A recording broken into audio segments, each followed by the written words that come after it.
Hey guys, welcome to Uttarakhand 2.0 Amarjeet में आप सभी का स्वागत है एक नए सेशन के साथ। देखिए, हमारा जो यूके ट्रिपल एससी का जो नवीनतम पैटर्न होता है ना, उसमें आप लोगों ने देखा होगा यूके ट्रिपल एससी में कि ये होता है 20 नंबर की हिंदी पूछी जाती है एक अपने अधीनस्थ के पैटर्न के अकॉर्डिंग। ये नहीं कि कहीं से भी हमने समास पढ़ लिया या छंद पढ़ लिया। तो उसी से संबंधित हम लोगों का सेशन आता है, ठीक है। और आज जो वो पार्ट कौन सा होने वाला है, पार्ट 9 होने वाला है, ठीक है। कितना होने वाला है, पार्ट 9 होने वाला है, ठीक है। और इसमें भी मिलेंगे आपको यूके ट्रिपल एससी के नवीनतम पैटर्न पर 20 क्वेश्चन, ठीक है। आप लोग देखना किस तरीके का लेवल का क्वेश्चन है ये,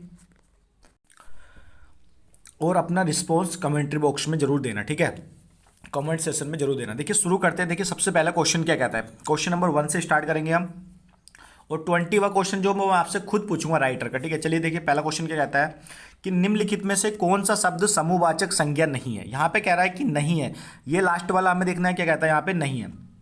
देखिए, सभा भी समूहवाचक होती है, सभा में भी समूह होता है, कक्षा में भी होता है, ठीक है। कक्षा में भी पूरा का पूरा समूह होता है, भीड़ में भी पूरा का पूरा होता है। अब देखिए, दौड़ शब्द है तो दौड़ जो होगा वो समूहवाचक नहीं होगा, ठीक है, ठीक है। वो दौड़ जो होगा वो समूहवाचक नहीं होगा। चलिए, यानी कि ऑप्शन नंबर डी यहाँ पे राइट हो जाएगा, ठीक है। क्या हो जाएगा, ऑप्शन नंबर डी राइट हो जाएगा। देखिए, सभा भी है समूहवाचक, कक्षा भी है और भीड़ भी है, लेकिन दौड़ यहाँ पे समूहवाचक नहीं है। चलिए, क्वेश्चन नंबर 2 की ओर देखते हैं। क्वेश्चन नंबर 2 क्या कहता है, चलिए मैं आपसे जो वो ऑप्शन छुपा लूंगा, ठीक है, आगे चल के, इससे आप लोग अपना जो है आइडिया लगा सके। देखिए, क्वेश्चन नंबर 2 क्या कहता है कि निम्नलिखित में से कौन सा शब्द द्रव्यवाचक संज्ञा है, ठीक है। तो द्रव्यवाचक संज्ञा देखिए, खटाई है ऑप्शन में, मिठाई है, ठंड है, दूध है, ठीक है। तो इसका राइट आंसर क्या होगा यहाँ पे, द्रव्यवाचक। द्रव्यवाचक वही होता है जिसे हम नाप तोल सकते हैं, ठीक है। तो द्रव्यवाचक में राइट आंसर क्या होगा यहाँ पे, दूध सही आंसर हो जाएगा। क्या हो जाएगा यहाँ पे, राइट आंसर क्या होगा, ऑप्शन नंबर बी हो जाएगा, दूध। चलिए, क्वेश्चन नंबर 3 देखिए। क्वेश्चन नंबर 3 क्या कहता है, क्वेश्चन नंबर 3 क्या कहता है कि निम्नलिखित विशेषणों में से संज्ञा को पहचानिए, ठीक है। जो निम्नलिखित विशेषण दिए गए हैं उनमें संज्ञा को पहचानिए। देखिए, इसमें दिया है कि आसमानी दिया है, नियमित दिया है, पाश्चात्य दिया है और अनुशासन दिया है, ठीक है। तो इसका देखिए राइट आंसर क्या होगा यहाँ पे, अनुशासन राइट आंसर हो जाएगा, यानी कि ऑप्शन नंबर डी यहाँ पे राइट हो जाएगा, अनुशासन, अनुशासन, ठीक है। तो निम्नलिखित विशेषणों में से संज्ञा को पहचानिए, तो कौन सा होगा यहाँ पे, अनुशासन। चलिए, अगला देखिए, क्वेश्चन नंबर 4 क्या कहता है। देखिए, क्वेश्चन नंबर 4 देखिए क्या कहता है कि निम्न में से संज्ञा शब्द है, ठीक है। संज्ञा शब्द कौन सी है, तो 4 ऑप्शन दे रखे हैं, तो इसमें संज्ञा शब्द कौन सी हो जाएगी यहाँ पे, सभा यहाँ पे संज्ञा शब्द हो जाएगी, और सभा में भी ये समूहवाचक हो जाएगी, जैसे कि ऊपर अभी बताया भी गया आपको, ठीक है। अब देखिए, क्वेश्चन नंबर 5 क्या कह रहा है, देखिए कि गाय कौन सी संज्ञा है, ठीक है। गाय कौन सी संज्ञा, अब देखिए गाय, इसमें ऐसा तो है नहीं किसी एक पर्टिकुलर गाय का नाम दिया गया है, एक गाय ये भी है, एक गाय ये भी है, एक गाय ये भी है, ठीक है। अगर उसमें दे देता भूरी गाय या किसी गाय की नस्ल का पर्टिकुलर वो जिक्र करता, तो यहाँ पे क्या हो जाता, व्यक्तिवाचक हो जाता, ठीक है। अब गाय उसने कहा, किसी गाय का नाम तो लिया नहीं, अपने सिंपल से क्या कहा यहाँ पे, गाय।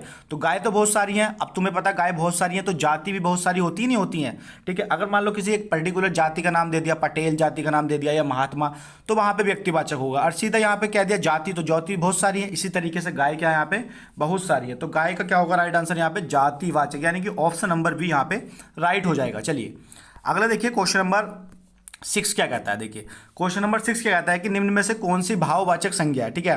देखिए, दिल्ली है, किसी शहर का नाम है दिल्ली, लड़का किसी का नाम है एक लड़का, ठीक है, मोहन और बीमारी। भाववाचक संज्ञा में क्या होता है कि हम भाव अपने प्रकट कर सकते हैं, ठीक है। भाव प्रकट कर सकते हैं, वो चीज़ हमने देखी नहीं होती है, कुछ नहीं होती, ठीक है, एक भाव प्रकट होते हैं, ठीक है। तो भाववाचक संज्ञा कौन सी होगी यहाँ पे, बीमारी यहाँ पे भाववाचक संज्ञा हो जाएगी, यानी कि ऑप्शन नंबर 6 का डी यहाँ पे हो जाएगा। देखिए, आपको 7 से 8 मिनट के टॉपिक में 20 क्वेश्चन हिंदी के मिल जाते हैं, तो इससे ज़्यादा बेनिफिट क्या होगा यूके ट्रिपल एससी के पैटर्न के लिए आप लोगों को। तो वीडियो को आप लोग पूरा देखा कीजिए, ठीक है, और आप लोग सपोर्ट कर सकते हैं और चैनल को सब्सक्राइब कर सकते हैं अगर यहाँ तक आप लोग वीडियो देख रहे हैं। चलिए, क्वेश्चन नंबर 7 देखिए। क्वेश्चन नंबर 7 क्या कहता है, क्वेश्चन नंबर 7 देखिए क्या कहता है, क्रियार्थ संज्ञा, ठीक है। क्रियार्थ संज्ञा सदा किस रूप में रहती है, ठीक है। जो क्रिया करती है क्रियार्थ संज्ञा, वो सदा किस रूप में रहती है, ठीक है। तो इसका राइट आंसर क्या होगा यहाँ पे, तो एक वचन, और एक वचन में भी क्या है यहाँ पे, पुल्लिंग, ठीक है। क्रियार्थ जो संज्ञा रहेगी वो एक वचन में प्रयोग होगी हमेशा, और किस रूप में उसे हम देखेंगे, उसका अस्तित्व पुल्लिंग के रूप में देखेंगे। चलिए, अगला देखिए, अगला क्या कहता है कि बाप, बाप का संबंधवाचक संज्ञा रूप क्या होगा, बाप का, ठीक है। तो बाप का जो है वो संबंधवाचक जो रूप होगा वो क्या होगा, तो यहाँ पे क्या होगा, बपोती होगा, ठीक है। क्या होगा यहाँ पे, ऑप्शन नंबर डी हो जाएगा राइट आंसर, बपोती, बाप का, ठीक है। याद रखेंगे आप लोग इसे, बाप का बपोती, ठीक है, बपोती। यानी कि ऑप्शन नंबर डी यहाँ पे राइट हो जाएगा। चलिए क्वेश्चन नंबर 9 की ओर बढ़ते हैं। क्वेश्चन नंबर 9 देखिए क्या कहता है कि पशु चर रहे हैं, रेखांकित पद है, ठीक है। यानी कि मतलब यहाँ पे पशु पशु पूछ रहा है, रेखांकित शब्द है। अब मैंने फिर आपको ऊपर वाला फार्मूला लगाना, तो पशु तो बहुत सारे हैं, ठीक है, पशु तो बहुत सारे हैं, गाय भी है, भैंस भी है, ठीक है, और बकरी भी है, मतलब तुम अलग अलग तरीके से वो हैं, तो बहुत सारे हो गए ना, 1 2 3 ऐसे अलग अलग हो गए, लेकिन किसी एक पर्टिकुलर का नाम नहीं लिया ना, बहुत सारे हो गए। तो इसी तरीके से जाति भी बहुत सारी होती है, तो इसका राइट आंसर क्या होगा पशु का यहाँ पे जातिवाचक संज्ञा, यानी कि ऑप्शन नंबर वी यहाँ पे राइट हो जाएगा, नो का वी राइट हो जाएगा। चलिए क्वेश्चन नंबर 10 की ओर बढ़ते हैं। क्वेश्चन नंबर देखिए 10 क्या कहता है। क्वेश्चन नंबर 10 कहता है कि राज्यपाल में कौन सी संज्ञा है, ठीक है, राज्यपाल में कौन सी संज्ञा। अब देखिए उत्तराखंड का राज्यपाल अलग है, यूपी का अलग है, ठीक है, बिहार का अलग है, हर राज्य का राज्यपाल अलग है ना, किसी एक राज्यपाल का नाम तो उसने लिया नहीं यहाँ पे, ठीक है।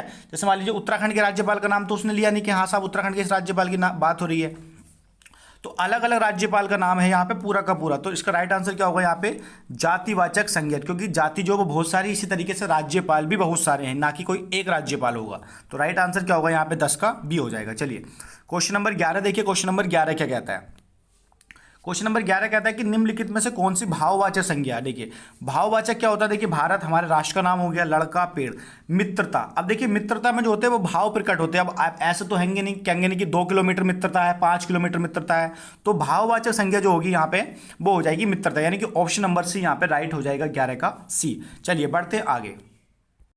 चलिए देखिए क्वेश्चन नंबर 12 क्या कहता है। क्वेश्चन नंबर 12 देखिए, क्वेश्चन नंबर 12 कहता है कि गरीबों की सहायता करो, इसमें गरीब शब्द क्या है। तो देखिए गरीबों की सहायता करनी है और इसमें एक पर्टिकुलर शब्द पूछ लिया इन्होंने, गरीब शब्द क्या है। मैं फिर बोल रहा हूँ आपको, जो ऊपर वाला फार्मूला मैंने आपको बताया था कि किसी एक पर्टिकुलर गरीब की बात नहीं हो रही है, यहाँ पे गरीब पूरा का पूरा क्या हो गया, यहाँ पे जाति हो गया, बहुत सारे गरीबों की बात हो रही है। अब जाति जो होती है, जाति में तो बहुत होती है, तो राइट आंसर क्या होगा यहाँ पे ऑप्शन नंबर सी हो जाएगा, यानी कि 12 का सी हो जाएगा, ठीक है। चलिए क्वेश्चन नंबर 13 देखिए। क्वेश्चन नंबर 13 क्या कहता है कि बुढ़ापा एक प्रकार का अभिशाप है, रेखांकित शब्द की संज्ञा है, ठीक है। तो यहाँ पे बुढ़ापा पूछा गया भैया, बुढ़ापा, ठीक है।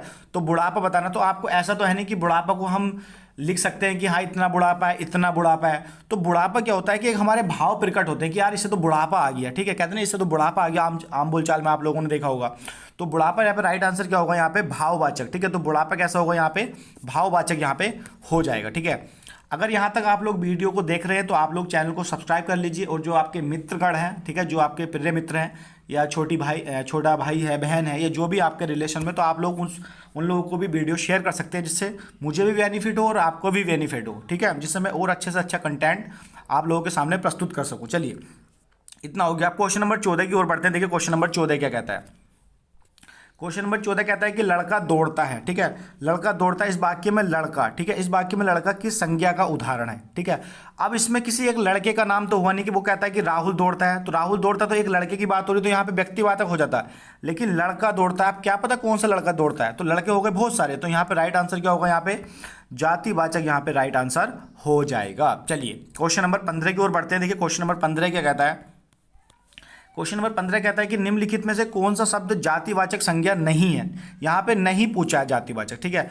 तो जवान देखिए बहुत सारे होते हैं, मैंने बताया आपको, बालक भी बहुत सारे होते हैं, मनुष्य भी बहुत सारे होते हैं, लेकिन सुंदर वो अलग उसकी क्या नाम है विशेषता यहाँ पे दर्शाता है, ठीक है। तो राइट आंसर क्या होगा यहाँ पे सुंदर हो जाएगा, ठीक है। चलिए अगला क्वेश्चन देखिए, क्वेश्चन नंबर 16। क्वेश्चन नंबर 16 देखिए क्या कहता है कि निम्नलिखित विकल्पों में से किस विकल्प में सभी शब्द व्यक्तिवाचक संज्ञाएं हैं, ठीक है, सभी शब्द जो व्यक्तिवाचक। अब किसी एक व्यक्ति का, अब एक किसी एक पर्टिकुलर चीज का यहाँ पे वो जिक्र करेगा। देखिए राम है तो राम ये वही है, ठीक है, रामचरितमानस है ये वही है, गंगा ये वही है, ठीक है। तो राइट आंसर क्या होगा इसका, पहला यहाँ पे हो जाएगा राम, रामचरितमानस, गंगा, ठीक है। अब यहाँ पे देखिए, यहाँ पे कृष्णा, चलो कृष्ण तो ठीक है, अब कमायनी भी देखिए, चलो उसका जिक्र हो गया, लेकिन मिठास यहाँ पे अलग हो जाएगा, ठीक है। लेकिन जिक्र किसका करा यहाँ पे, व्यक्तिवाचक का, ठीक है। तो देखिए बुढ़ापा क्या हो जाएगा, भाववाचक, तो ये भी ऑप्शन में कट जाएगा। यहाँ पे पुस्तक है तो पुस्तक देखिए किस में आ जाएगी, जातिवाचक में, क्योंकि किसी पर्टिकुलर एक पुस्तक का जिक्र नहीं कर रहा ना। तो राइट आंसर क्या होगा यहाँ पे option number A Ram, Ramcharitmanas और गंगा, ये सभी के सब व्यक्तिवाचक संज्ञाओं के उदाहरण है। चलिए अगला क्वेश्चन देखिए, क्वेश्चन नंबर 17 पे हम लोग पहुंच गए हैं, कितनी जल्दी आप लोगों को बेनिफिट मिल रहा है। क्वेश्चन नंबर 17 देखिए कि समुद्रगुप्त भारत का नेपोलियन था, ठीक है, समुद्रगुप्त जो था वो भारत का नेपोलियन था। यहाँ नेपोलियन किस प्रकार की संज्ञा है, ठीक है, यहाँ नेपोलियन किस प्रकार की संज्ञा है। अब यहाँ पे देखिए इन्होंने क्या कहा है कि समुद्रगुप्त जो था वो भारत का नेपोलियन था। आप लोगों ने पढ़ा होगा कि भारत का नेपोलियन किसे कहते हैं, समुद्रगुप्त को कहते हैं। लेकिन यहाँ पे कह रहा है, इन्हें एक सिंपल सा शब्द दे दिया कि नेपोलियन। अब इसने वहाँ पे क्या हुआ कि उस नेपोलियन का यहाँ पे जिक्र नहीं करा, ठीक है, उस नेपोलियन का यहाँ पे जिक्र नहीं करा, सिंपल सा दे दिया यहाँ पे क्या, नेपोलियन। अब नेपोलियन तो बहुत हो गए भारत में, बहुत हो गए ना, यहाँ पे तो उसने जिक्र करा, ठीक है। अब यहाँ पे इसने हटा दिया क्या, नेपोलियन, सिंपल सा। तो अब नेपोलियन कितना होंगे, 1 होगा, 2 होगा, 3 होगा, 4 होगा, बहुत सारे होंगे। तो इसी तरीके से तो जाति भी तो बहुत सारी है, तो इसका राइट आंसर क्या होगा यहाँ पे, जातिवाचक का उदाहरण हो जाएगा क्या, नेपोलियन। ठीक है, इतना आप लोग समझिए। चलिए क्वेश्चन नंबर 18 की ओर बढ़ते हैं। देखिए क्वेश्चन नंबर 18 क्या कहता है। देखिए अब देखिए इसमें क्या कहा गया है कि सुमलेत कीजिए, ठीक है, सुमलेत यहाँ पे हमें करना होगा। अब देखिए जुलाई है, तो जुलाई का महीना क्या है, पर्टिकुलर जुलाई के महीने की बात कर रहा है, ठीक है, तो किसी एक की बात कर रहा है ना यहाँ पे जुलाई, तो जुलाई क्या हो जाएगा यहाँ पे, जुलाई हो जाएगा यहाँ पे क्या, व्यक्तिवाचक हो जाएगा, ठीक है। अब इसके बाद दूसरा ऑप्शन देखिए क्या कहता है, मैना। मैना जो उड़ते हैं, आप लोगों ने देखा होगा कि मैना उड़ता होता उड़ा, आप लोगों ने सुना भी होगा अपने बड़े बुजुर्गों से। तो मैना किसी एक पर्टिकुलर का नाम नहीं लिया ना, मैना, तो मैना यहाँ पे पूरा का पूरा कितना हो गया, समूह हो गया, नहीं हो गया मैना। तो मैना का क्या होगा यहाँ पे, जातिवाचक हो जाएगा, ठीक है, हो जाएगा नहीं हो जाएगा, जातिवाचक। इसके बाद देखिए पानी। मैंने कहा था पानी, ये जितनी भी है ना, पानी, खाने पीने वाली चीज़, ये सब की सब किस में आ जाएंगी, ये सब की सब आपकी किस में आ जाएंगी, ये द्रववाचक में आ जाएंगे, ठीक है। तो इसका क्या होगा यहाँ पे, द्रववाचक हो जाएगा। और कुंज, देखिए कुंज जो आ जाएगा ये किस में आ जाएगा, आपका समूहवाचक में ही आ जाएगा। इस तरीके से इसका जो हो जाएगा मिलान हो जाएगा, यानी कि ऑप्शन नंबर यहाँ पे डी इसका ये जो हो जाएगा राइट हो जाएगा, ऑप्शन नंबर डी। चलिए बढ़ते हैं अपने 19वें क्वेश्चन की ओर। देखिए अगला क्वेश्चन देखिए क्या कहता है कि जिस संज्ञाओं में से एक ही प्रकार की वस्तुएं अथवा व्यक्तियों का बोध हो उन्हें क्या कहते हैं, ठीक है। एक बार दोबारा डेफिनेशन समझिए। जिस संज्ञाओं से एक ही प्रकार की वस्तुओं का अथवा व्यक्तियों का बोध हो उसे क्या कहते हैं। तो इसका राइट आंसर क्या होगा यहाँ पे, जातिवाचक संज्ञा हो जाएगा, ठीक है, क्या हो जाएगा, जातिवाचक संज्ञा यहाँ पे हो जाएगा। देखिए इस क्वेश्चन में क्या है, इस क्वेश्चन में मुझे कहीं ना कहीं त्रुटि लग रही है, ठीक है, इस क्वेश्चन में कहीं ना कहीं त्रुटि लग रही है। आप लोग इसका कमेंट सेक्शन में बताना क्या आपको लगता है, ठीक है। मुझे इसका ऑप्शन जो है ये लग ही नहीं पा रहा है, मेरा माइंड इसमें बैठ ही नहीं पा रहा है। बाकी आप लोग इसका बताना, ठीक है। तो आप लोग मान सकते हैं इसका, वैसे देखा जाए तो व्यक्तिवाचक होना चाहिए, क्योंकि यहाँ पे एक व्यक्ति की बात कर रहा है, एक पर्टिकुलर व्यक्ति की बात कर रहा है, तो ऑप्शन नंबर ए होना चाहिए, हालांकि बी नहीं होना चाहिए। आप लोगों को बताना, ठीक है। अब देखो मैं आपको एक क्वेश्चन देता हूँ, आप लोगों को कमेंट सेक्शन में बताना है, रिस्पॉन्स भी बताना है, और नेक्स्ट वीडियो में आप लोग बताइए कब तक मैं आप लोगों के सामने उपस्थित करूँ उस वीडियो को। आप लोगों को बताना है कि हजारी प्रसाद द्विवेदी द्वारा एक लिखा गया था आलोक पर्व, क्या लिखा गया था, आलोक पर्व लिखा गया था हजारी प्रसाद द्विवेदी द्वारा, ठीक है। इन्हें इसके लिए साहित्य अकादमी पुरस्कार भी मिला था, आलोक पर्व। आपको बताना है कि हजारी प्रसाद द्वारा लिखित आलोक पर्व क्या है, ठीक है, रचना है, निबंध है या व्यंग है, जो भी है वो आपको कमेंट सेक्शन में बताना है कि आलोक पर्व एक तो मैंने बता दिया आपको हजारी प्रसाद द्विवेदी द्वारा लिखा हुआ है। अब ये बताना है कि यह आपको है क्या, ठीक है।